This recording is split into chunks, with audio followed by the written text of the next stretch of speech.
의학계가 발칵 뒤집혔습니다. 에든버러 왕립병원의 전설적인 정형외과 의사 35년간 수천 명을 치료한 명의가 한국인 며느리의 제안을 비웃었습니다. 동양 미신 따위는 필요 없어.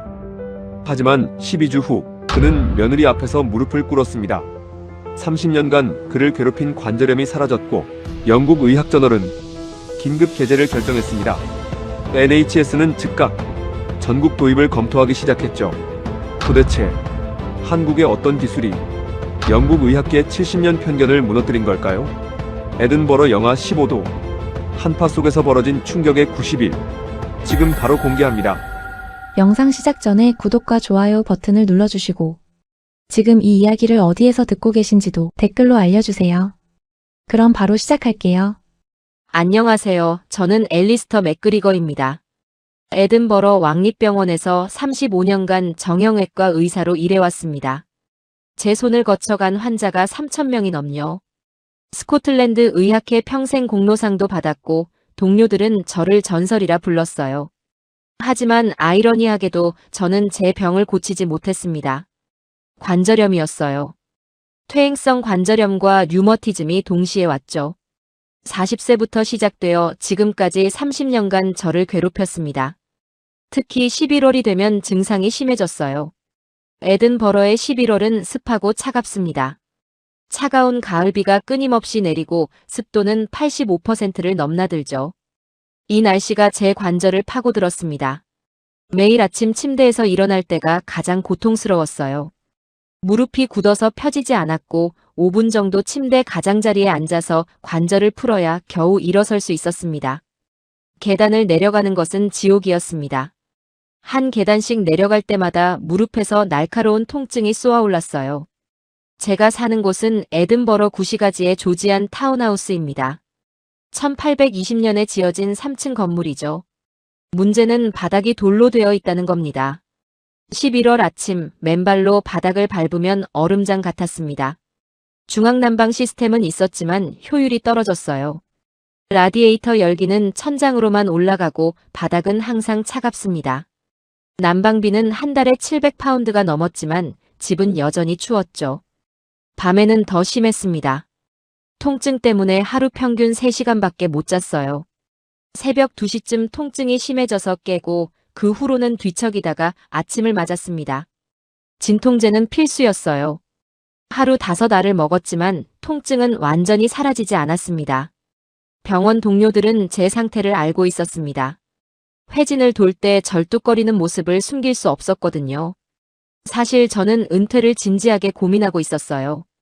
수술 중 손이 떨릴 때가 있었으니까요. 3년 전 제 아들 이연이 한국인 여성과 결혼했습니다. 이름은 지혜, 서울에서 물리치료를 전공하고 에든버러 대학에서 석사를 마친 여성이었죠. 하지만 저는 마음을 열지 않았어요. 솔직히 아시아인 며느리를 받아들이기 어려웠습니다. 게다가 동양의학에 대한 편견도 있었죠. 침술이나 한약 같은 건 과학적 근거가 부족하다고 생각했습니다. 저는 지혜를 며느리로 인정하지 않았어요. 가족 모임에서도 최소한의 대화만 나눴고 그녀가 준비한 한국 음식도 거의 먹지 않았습니다. 어느 날 저녁 지혜가 조심스럽게 물었습니다. 아버님, 관절이 많이 불편하시죠? 한국에는 온돌이라는 난방 시스템이 있는데요. 바닥을 따뜻하게 해서 관절 통증에 도움이 됩니다. 저는 손을 저었습니다. 지혜, 나는 35년간 정형외과 의사로 살았네. 관절염 치료에 대해서는 누구보다 잘 알아. 바닥 난방 같은 민간요법은 의학적 근거가 없어. 지혜는 더 이상 말하지 않았습니다. 11월 셋째 주 에든버러에 첫 서리가 내렸습니다. 아침 기온이 영하 2도까지 떨어졌죠. 제 관절은 최악의 상태가 되었습니다. 그날 아침 계단을 내려가다가 중간에 주저앉고 말았어요. 무릎에서 찢어지는 듯한 통증이 왔거든요.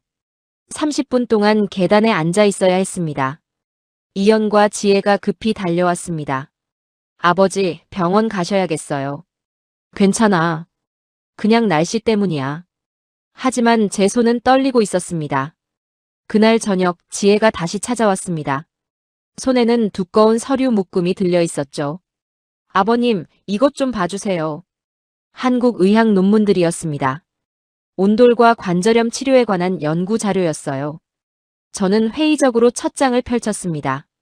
하지만 읽다 보니 흥미로운 데이터가 눈에 들어왔어요. 바닥 복사 난방이 관절 가동 범위를 개선한다는 임상 결과, 류머티즘 환자의 통증 감소 수치, 무릎 관절 온도 상승 그래프. 이건 단순한 민간요법이 아니었습니다. 제대로 된 임상 연구였어요. 이 연구들 신뢰할 수 있나? 네, 서울대학교 의과대학과 연세대학교 의료원에서 진행한 연구입니다. 총 1247명의 환자 데이터예요. 제 마음속에서 뭔가가 흔들리기 시작했습니다. 과학자로서 데이터를 무시할 수는 없었습니다. 하지만 70년간 쌓아온 제 신념도 쉽게 버릴 수 없었어요. 저는 창밖을 바라봤습니다. 에든버러 거리에 차가운 비가 내리고 있었습니다. 제 관절도 그 비처럼 차갑고 아팠습니다. 그날 밤 저는 결정을 내려야 했습니다. 일주일 후 저는 지혜를 서재로 불렀습니다. 그 논문들을 다시 검토했다고 말했어요. 서울대 연구는 방법론이 탄탄했고 대조군 설정도 제대로 되어 있었으며 통계적 유의성도 확보되어 있었습니다. 솔직히 놀라웠어요. 지혜의 눈빛이 반짝였지만 저는 손을 들어 그녀를 멈춰 세웠습니다. 저는 의사라고 감정이 아니라 데이터로 판단한다고 말했어요. 만약 온도를 설치한다면 조건이 있다고 했습니다. 3개월간 임상 실험으로 진행하는 겁니다. 매일 아침 저녁으로 데이터를 기록하고 체온, 관절 가동 범위, 통증, 지수, 수면 시간, 진통제 복용량까지 전부 측정하겠다고 했어요. 그리고 만약 8주까지 유의미한 변화가 없으면 즉시 철거하기로 했습니다. 비용은 전액 그들이 부담하는 조건이었죠. 마지막으로 강조했습니다. 이건 실험이라고 플라시보 효과를 배제하기 위해 최대한 객관적으로 접근할 거라고요. 지혜는 잠시 망설이다가 물었습니다. 아버님, 왜 그렇게까지 객관적이어야 하나요? 저는 창밖을 바라봤습니다. 에든버러 거리에 첫 서리가 내리고 있었어요. 지혜, 나는 평생 과학을 믿고 살았네. 의학은 추측이 아니라 증거로 말해야 해. 만약 온돌이 정말 효과가 있다면 그건 과학적으로 증명되어야 하는 거야. 지혜의 눈에 눈물이 맺혔습니다. 자신이 오해했다고 아버님은 편견이 있는 게 아니라 정확하게 하고 싶으신 거였다고 말했어요. 저는 미소를 지었습니다. 30년 만에 처음으로 며느리와 진심으로 대화하는 것 같았어요. 다음 날 아들 이현이 찾아왔습니다. 그도 정형외과 전공이었죠. 정말 온도를 시도해 보시는 거냐고 물었고 저는 실험으로 접근할 거라고 답했습니다. 이현도 한국 논문들을 검토해 봤다고 했어요. 특히 관절 온도 상승과 혈액순환 개선 데이터가 인상적이었다면서 관절염의 핵심 문제가 혈액순환 저하와 염증인데 온돌이 그 두 가지를 동시에 해결할 가능성이 있다고 했습니다. 저는 고개를 끄덕였습니다. 아들도 같은 생각이라니 조금 안심이 되었어요. 이현은 병원에서 측정 장비를 가져오겠다고 했습니다. 적외선 체온계, 관절 가동 범위 측정기, 염증 수치 검사 키트까지요. 일주일 후 지혜가 한국 기술자들의 견적서를 가져왔습니다. 총 비용은 7만 5천 파운드였어요. 조지한 건축물이라 구조 보강이 필요해서 비용이 나간다고 했습니다. 저는 눈을 크게 떴습니다. 너무 큰 돈 아니냐고 물었지만 지혜는 자신의 저축으로 충분하다고 3개월만 기회를 달라고 했어요. 저는 망설였습니다. 이건 실험일 뿐이고 실패할 수도 있다고, 그럼 그 돈이 전부 날아간다고 말했어요. 하지만 지혜는 미소를 지었습니다. 자신은 물리치료사라고 할머니도 관절염으로 고생하셨는데 온돌 덕분에 85세까지 건강하게 사셨다고 데이터로 증명할 자신이 있다고 했습니다. 저는 그녀의 눈을 바라봤습니다. 확신에 찬 눈빛이었어요. 계약서를 작성하기로 했습니다. 실험 기간 12주, 매일 오전 7시와 오후 9시. 데이터 기록, 8주차까지 통증 지수 20% 이상 감소하지 않으면 중단. 모든 조건이 명시되었죠. 다음 날, 우리는 정식 계약서를 작성했습니다. 저는 계약서에 서명하며 생각했습니다. 이게 정말 옳은 결정일까? 70년간 믿어온 서양 의학 외에 다른 방법을 시도한다는 게 맞나? 하지만 동시에 한 가지는 확실했습니다. 과학자라면 새로운 가능성을 탐구해야 한다는 것. 그게 바로 의학이 발전해온 방식이니까요. 계약서에 마지막 서명을 하는 순간 창밖으로 눈이 내리기 시작했습니다. 에든버러의 겨울이 시작되고 있었습니다. 그리고 제 인생의 새로운 실험도요. 12월 첫째 주 한국에서 기술자 2명이 도착했습니다. 김 기술자와 박 기술자였어요. 둘 다 서울에서 25년간 온돌 시공을 해온 전문가들이었죠. 김 기술자가 유창한 영어로 인사했고 조지한 건축물은 처음이지만 최선을 다하겠다고 말했습니다. 저는 그들을 집 안으로 안내했습니다. 박 기술자가 바닥을 두드리며 구조를 살폈어요. 돌 기초에 목재 구조가 결합된 형태라 복잡하긴 하지만 가능하다고 했습니다. 빠르면 6주, 늦으면 8주 걸린다고 했어요. 그날부터 공사가 시작되었습니다. 거실 바닥이 하나씩 들어 올려졌고 200년 된 돌 기초가 드러났습니다. 문제는 바로 나타났습니다. 김 기술자가 고개를 저으며 단열이 거의 없다고 말했어요. 이래서 겨울에 추우셨던 거라며 바닥 전체를 다시 해야 한다고 했습니다. 추가 비용이 최소 1만 5천 파운드는 더 필요했어요. 지혜의 얼굴이 창백해졌지만 그녀는 고개를 끄덕이며 진행해달라고 했습니다. 하지만 더 큰 문제가 생겼습니다. 공사 사흘째 되던 날 이웃집 맥도날드 부인이 찾아왔어요. 망치 소리 때문에 잠을 잘 수가 없다며 화를 냈습니다. 저는 난방 시스템을 교체하는 중이라고 설명했지만 부인은 바닥을 전부 뜯어내는 건 역사 건축물 훼손이라며 화가 나서 돌아갔습니다. 이틀 후 에든버러 문화재 보존위원회에서 조사관이 나왔습니다. 건축 허가를 받았느냐고 물었고 저는 내부 수리라 구조 변경이 아니라고 답했습니다. 하지만 조사관은 일단 공사를 중단하라고 했어요. 공사가 멈췄습니다. 거실은 바닥이 반쯤 뜯긴 채 방치되었어요. 저는 지혜와 이연을 불렀습니다. 내가 뭘 할 줄 알았다고 이런 식으로 진행하면 안 된다고 말했습니다. 이연이 나섰습니다. 자기가 시청에 가서 설명하겠다고 했어요.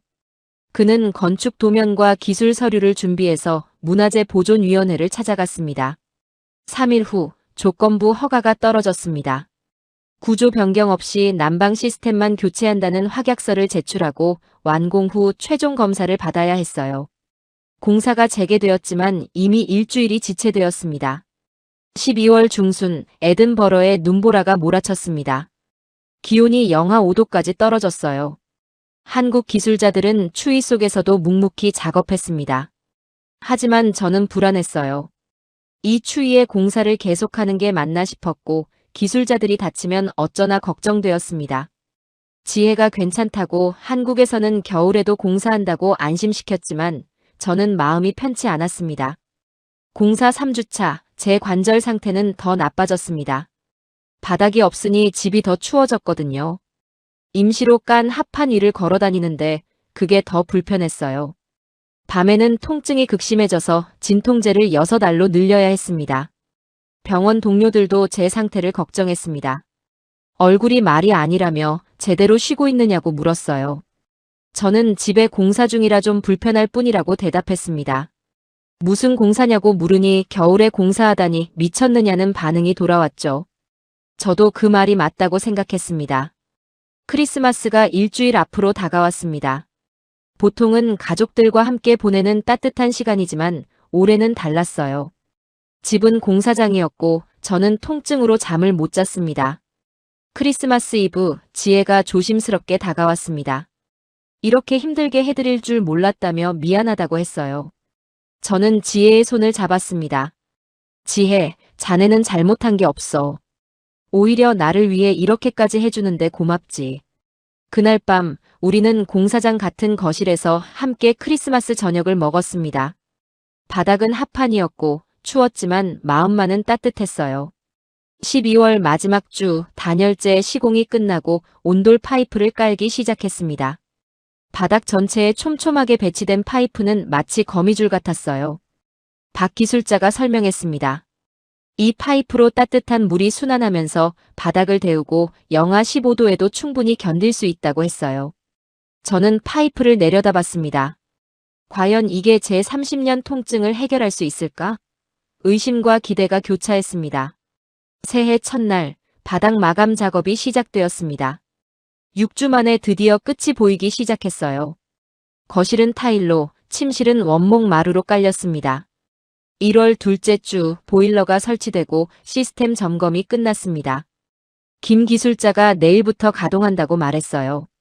72시간 동안 천천히 온도를 올릴 거라고 갑자기 데우면 바닥이 손상될 수 있다고 했습니다. 그날 밤 저는 잠을 이룰 수 없었습니다. 내일부터 12주 실험이 시작됩니다. 과연 온돌은 효과가 있을까요? 아니면 제 편견이 옳았을까요?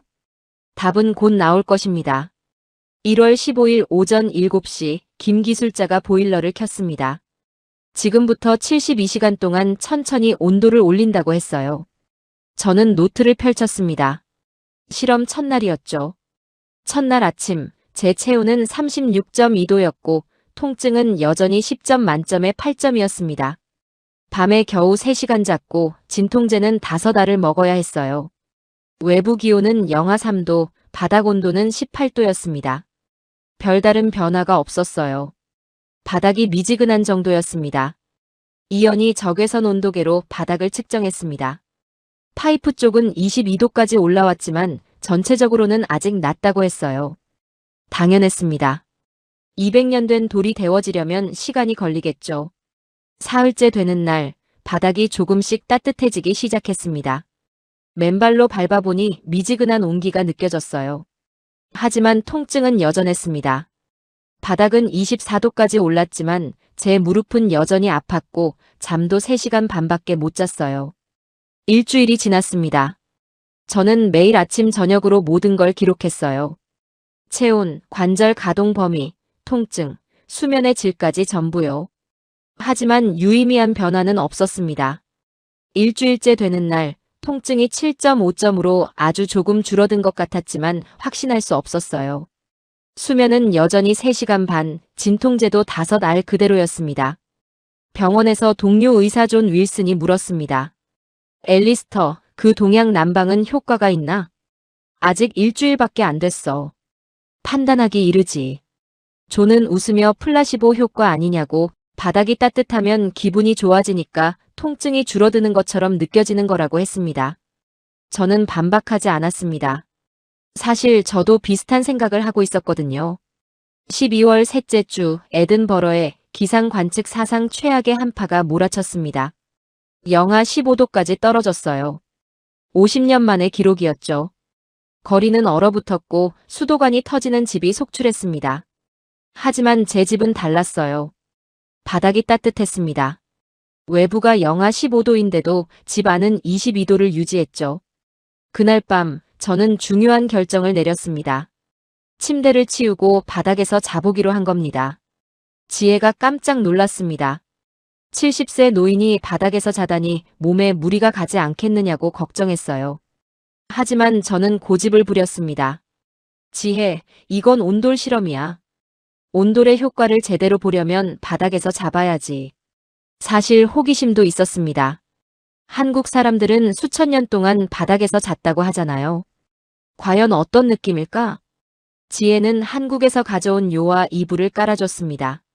얇은 요 한 장을 바닥에 깔고 그 위에 이불을 펼쳤어요.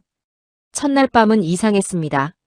70년 동안 침대에서 잤는데 갑자기 바닥이라니. 딱딱하고 불편할 줄 알았어요. 하지만 누워보니 의외였습니다. 바닥이 따뜻했어요. 등과 허리, 다리 전체가 골고루 따뜻함을 느꼈습니다. 침대 매트리스처럼 푹신하진 않았지만 오히려 단단한 게 허리에 좋은 것 같았어요. 가장 놀라운 건 무릎이었습니다. 평소 침대에서 자면 무릎을 구부리고 자야 했는데 바닥에서는 다리를 쭉 펴고 누울 수 있었어요. 따뜻한 바닥이 무릎을 감싸는 느낌이었습니다. 그날 밤 저는 4시간을 잤습니다. 일주일 만에 30분이 늘어난 겁니다. 2주가 지났을 때 난방비 걱정이 되어 고지서를 확인했습니다. 450파운드. 작년 같은 기간에는 700파운드였어요. 거의 35%가 절감된 겁니다. 지혜, 이게 맞나? 난방비가 이렇게 줄었어? 네, 아버님. 온돌은 열효율이 높아요. 바닥에서 시작된 열이 자연스럽게 위로 올라가면서 공간 전체를 데우니까요. 저는 고개를 끄덕였습니다. 적어도 경제적으로는 효과가 있었어요. 하지만 제 관절은 여전히 아팠습니다. 2주째 통증은 여전히 7점이었고 수면은 4시간으로 겨우 1시간 늘었을 뿐이었어요. 크리스마스 아침이었습니다. 저는 평소보다 일찍 눈을 떴어요. 이상하게 몸이 가벼운 느낌이 들었습니다. 바닥에서 일어나 맨발로 서봤습니다. 따뜻했어요. 부드럽고 포근한 온기가 발바닥에서 올라왔습니다. 저는 거실로 나갔습니다. 창밖은 눈이 쌓여 있었지만 집 안은 포근했어요. 평소라면 창가는 얼음장처럼 차가웠는데 이제는 따뜻했습니다. 그날 저녁 가족들이 모였습니다. 이연과 지혜, 그리고 손자 제이미까지요. 우리는 따뜻한 거실 바닥에 둘러앉아 크리스마스 저녁을 먹었습니다. 할아버지, 바닥이 따뜻해요. 5살 제이미가 맨발로 뛰어다니며 웃었습니다. 저는 그 모습을 보며 생각했습니다. 적어도 손자는 따뜻한 크리스마스를 보내고 있구나.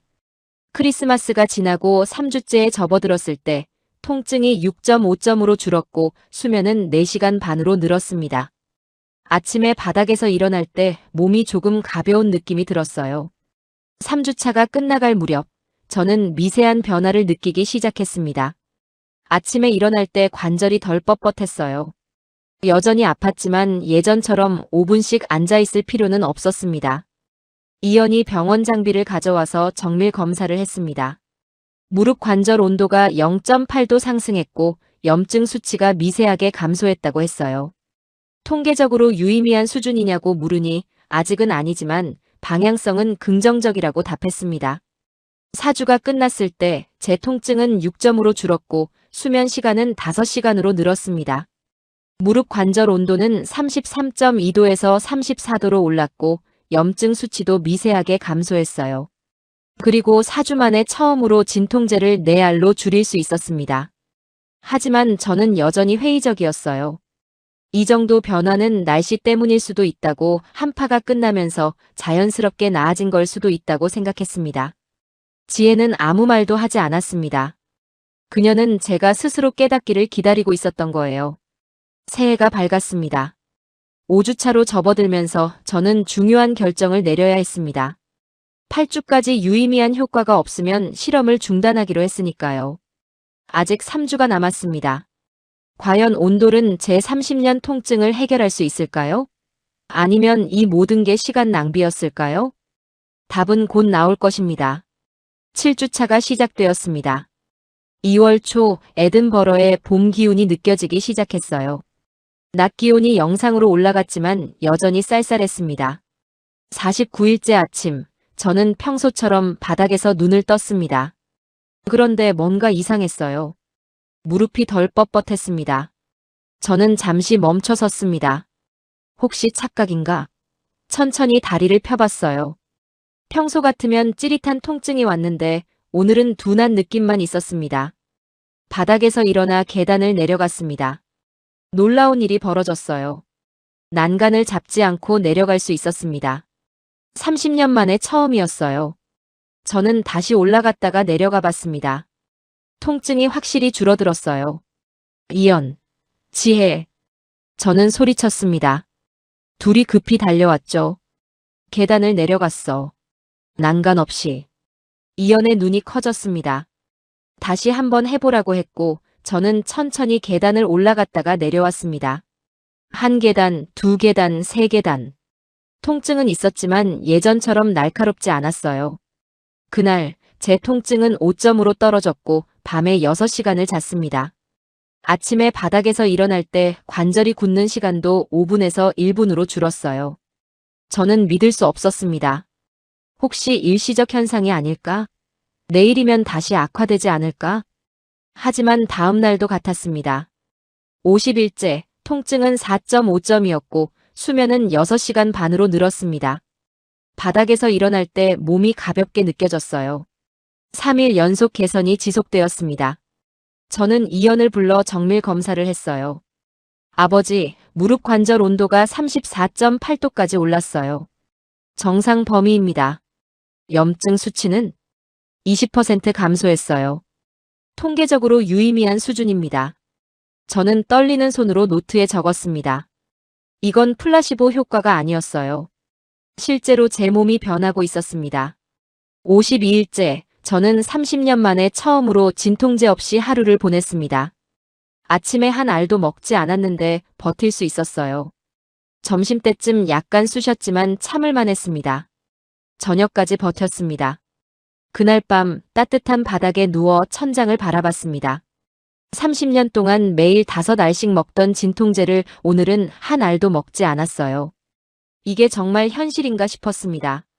저는 지혜를 불렀습니다. 지혜, 미안하네. 내가 자네를 의심했어. 아버님, 자네가 옳았어. 온돌은 효과가 있었네. 정말로. 지혜의 눈에서 눈물이 흘러내렸습니다. 8주차에 접어들었습니다. 제 몸의 변화는 극적이었어요.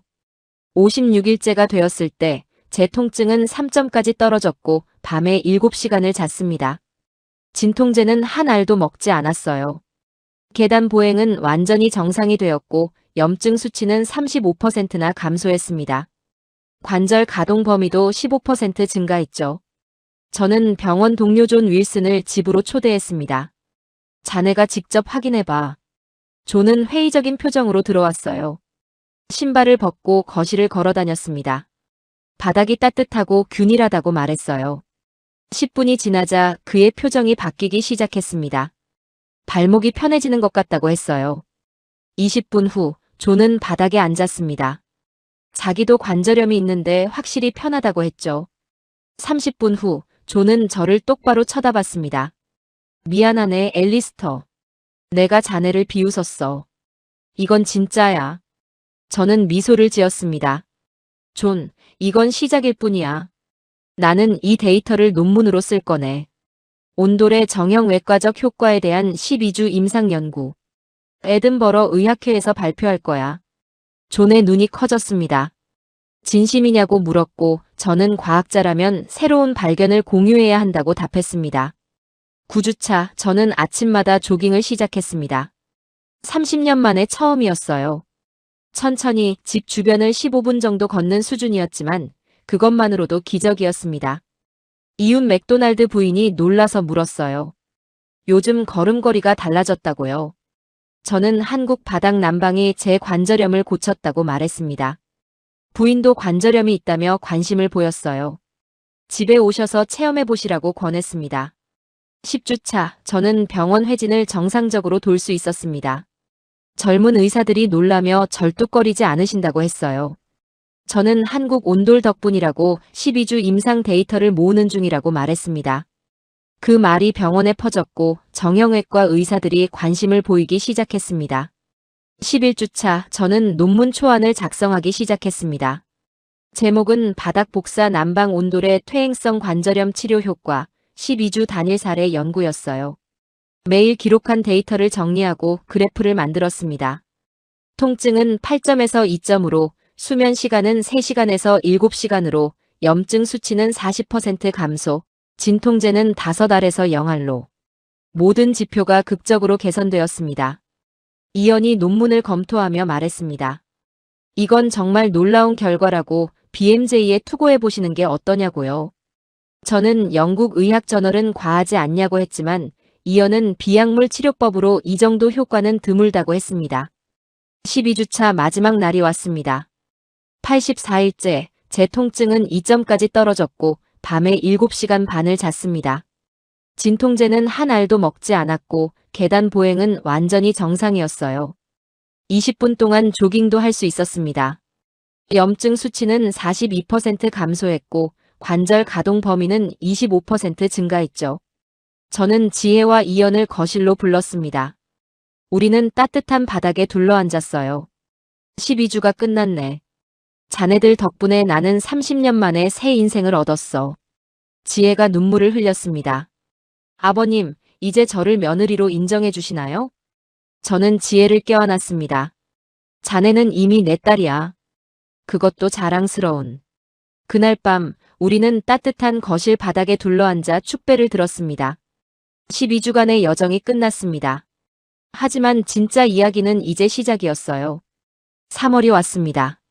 에든버러에 봄꽃이 피기 시작했고 상쾌한 바람이 불었어요. 12주 임상 데이터가 완성되었습니다. 통증 70% 감소, 수면의 질 100% 개선, 진통제 완전 중단. 가장 놀라운 건 겨울에서 봄으로 넘어가는 계절 전환기에도 통증이 재발하지 않았다는 겁니다. 과거 같으면 3월 환절기가 가장 고통스러웠어요. 습도가 올라가고 기온이 들쭉날쭉하면 관절이 최악이 되었죠. 하지만 올해는 달랐습니다. 매일 밤 따뜻한 바닥에서 자고 아침에 일어나면 통증 없이 하루를 시작할 수 있었어요. 저는 에든버러 의학회에 논문을 제출했습니다. 바닥 복사 난방 온돌의 퇴행성 관절염 치료 효과 12주 단일 사례 연구라는 제목이었죠. 일주일 후 의학회에서 연락이 왔습니다. 3월 세미나에서 발표해달라는 요청이었어요. 세미나 당일 에든버러 의학회 대강당은 정형외과 의사들로 가득 찼습니다. 150명이 넘는 의사들이 모였어요. 제 발표를 듣기 위해서였죠. 저는 무대에 올랐습니다. 지혜도 함께였어요. 여러분, 저는 35년간 정형외과 의사로 살아왔습니다. 하지만 30년간 제 관절염은 고치지 못했죠. 오늘은 제가 경험한 놀라운 치료법을 소개하려 합니다. 화면에 온돌 시스템 도면이 떴습니다. 지혜가 설명을 시작했어요. 온돌은 한국에서 3000년 넘게 사용된 바닥 난방이라고 스코틀랜드의 추운 겨울에 완벽한 솔루션이 될 수 있다고 말했습니다. 청중들은 회의적이었습니다. 하지만 저는 준비한 데이터를 공개했어요. 제 통증 지수 그래프가 화면에 나타났습니다. 8점에서 시작해서 7주차부터 급격히 떨어지더니 2점까지 내려간 곡선. 수면 시간 그래프는 3시간에서 7시간 반으로 상승했죠. 진통제 복용량은 계단식으로 줄어들어 마침내 0이 되었습니다. 그리고 30년간 괴롭혔던 동상 후유증도 거의 사라졌습니다. 존 윌슨 회장이 일어나 말했습니다. 저도 직접 체험했습니다. 이건 사우나나 라디에이터를 대체하는 게 아닙니다. 오히려 완벽하게 보완합니다. 발표가 끝나자 질문이 쏟아졌습니다. 건축가들, 부동산 개발자들, 일반 의사들까지 손을 들었어요. 스코틀랜드 기후에서도 가능한지, 설치 비용은 얼마나 되는지, 유지 보수는 어떻게 하는지, NHS 적용 가능성은 어떤지. 저와 지혜는 밤 늦게까지 상담했습니다. 그날 25명의 의사가 자기 집에 온돌을 설치하고 싶다고 연락처를 남겼어요. 일주일 후 더 놀라운 일이 벌어졌습니다. NHS 스코틀랜드 지부에서 연락이 왔어요. 고령자 주택 시범 사업에 온돌을 도입하고 싶다는 겁니다. 저는 지혜와 함께 NHS 본부를 방문했습니다. 회의실에는 정책 담당자, 의료진, 건축 전문가들이 모여 있었어요. 맥그리거 박사님, 온돌이 관절염 환자들에게 효과가 있다면 NHS가 적극 지원해야 합니다. 정책 담당자가 말했습니다. 에든버러 고령자 주택 50가구를 시범 대상으로 선정하겠습니다. 6개월간 임상 연구를 진행하고 결과가 좋으면 스코틀랜드 전역으로 확대하겠습니다. 저는 고개를 끄덕였습니다. 50가구라면 충분한 샘플 사이즈였어요. 조건이 하나 있습니다. 지혜 씨를 공동 연구자로 등록해 주세요. 물론입니다. 한 달 후 영국 의학저널 BMJ에서 연락이 왔습니다. 제 논문을 게재하고 싶다는 거였어요. 심사 과정을 거쳐 6월호에 실리기로 했습니다. 지혜, 자네 이름이 영국 의학저널에 실리는 거야. 아버님. 믿어지지 않아요. 자네가 자격이 있어. 이건 자네의 연구이기도 하니까. 그날 저녁, 우리는 따뜻한 거실 바닥에 둘러앉아 축배를 들었습니다. 6개월 전만 해도 저는 지혜를 며느리로 인정하지 않았어요. 하지만 이제는 제 가장 소중한 동료였습니다. 1년이 지났습니다. 다시 봄이 왔어요. 에든버러의 화창한 봄날, 저는 새 사무실 앞에 서 있었습니다. 문패에는 맥그리거 -3 온돌 의학센터라고 적혀 있었어요. 제 성과 지혜의 성을 합친 이름이었죠. 지난 1년간 많은 일이 있었습니다. NHS 시범 사업은 대성공이었어요. 50가구 고령자 중 82%가 관절 통증 감소를 경험했고 평균 수면 시간이 2시간 늘었습니다. 진통제 사용량은 평균 60% 감소했죠. NHS는 즉시 스코틀랜드 전역 200가구로 확대했고 내년에는 잉글랜드까지 도입하기로 했습니다. BMJ 논문은 큰 반향을 일으켰어요. 유럽 각국에서 문의가 쏟아졌습니다. 노르웨이, 스웨덴, 아일랜드, 심지어 독일에서도 관심을 보였어요. 저와 지혜는 함께 온돌 의학센터를 설립했습니다. 관절염 환자들에게 온돌 치료를 제공하고 의료진을 교육하는 기관이었죠. 에든버러 대학에서 특별 강의 제안도 들어왔습니다.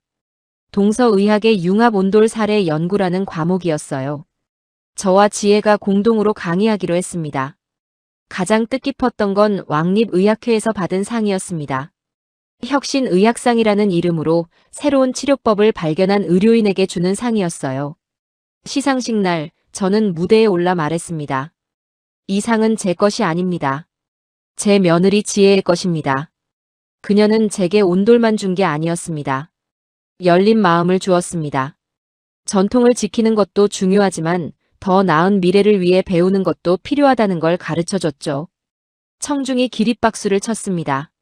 오늘 아침 저는 평소처럼 따뜻한 바닥에서 일어났습니다. 1년 전과 달리 이제는 침대가 없어요. 완전히 한국식 바닥 생활로 바꿨습니다.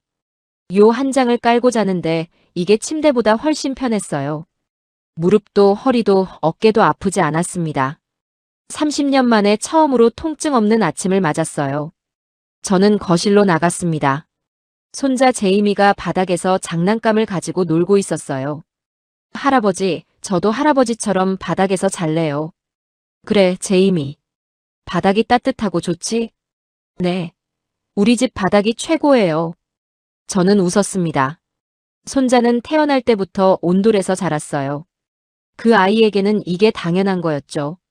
지난주에는 지혜의 부모님이 한국에서 방문하셨습니다. 처음 만나는 자리였지만 어색하지 않았어요. 우리는 따뜻한 거실 바닥에 둘러앉아 저녁을 함께 했습니다. 한국 음식과 스코틀랜드 음식을 나누며 이야기를 나눴죠. 지혜 아버지가 서툰 영어로 말씀하셨습니다. 사위가 딸을 잘 돌봐주고 장인 어른께서도 딸을 가족으로 받아주셔서 감사하다고요.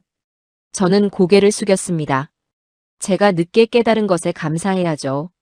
지혜가 우리 가족에게 준 선물은 온돌이 아니라 열린 마음이었습니다. 식사 후 지혜 아버지가 물으셨습니다. 앨리스터, 이제 침대는 안 쓰시나요? 네, 이제 완전히 바닥 생활입니다.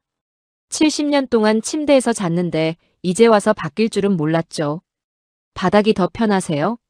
네. 특히 관절에 좋습니다. 따뜻한 바닥이 온몸을 고르게 데워주니까요. 오늘 저는 창밖을 바라봅니다. 에든버러 거리에 봄비가 내리고 있어요. 과거 같으면 이런 날씨에 관절이 쑤셨을 텐데 이제는 괜찮습니다. 집으로 돌아가면 따뜻한 바닥이 저를 기다릴 테니까요. 그리고 그보다 더 따뜻한 가족이 있으니까요. 온돌이 제게 가르쳐준 것은 단순한 난방 기술이 아니었습니다. 진정한 따뜻함은 기술이 아니라 마음에서 시작된다는 것이었죠. 편견은 차갑지만 진심은 따뜻합니다. 70세에 배운 가장 소중한 교훈이었습니다. 지금까지 에든버러 왕립병원의 정형외과 의사 앨리스터가 한국인 며느리 지혜를 3년간 거부하다가 온돌의 따뜻함으로 마음을 열고 영국 의학계에 온돌을 전파한 감동적인 이야기를 들어보셨습니다. 3000년의 역사를 가진 우리 조상들의 지혜가 에든버러의 영하 15도, 한파와 30년 관절염 후유증까지 해결하는 모습, 정말 놀랍지 않으신가요? 추운 겨울 따뜻한 온돌방에서 지내신 추억이나 해외에서 온돌이 그리웠던 경험이 있으시다면 댓글로 나눠주세요. 이 이야기가 마음에 드셨다면 구독과 좋아요, 알림 설정 부탁드립니다. 끝까지 시청해주셔서 감사합니다. 행복한 하루 보내세요.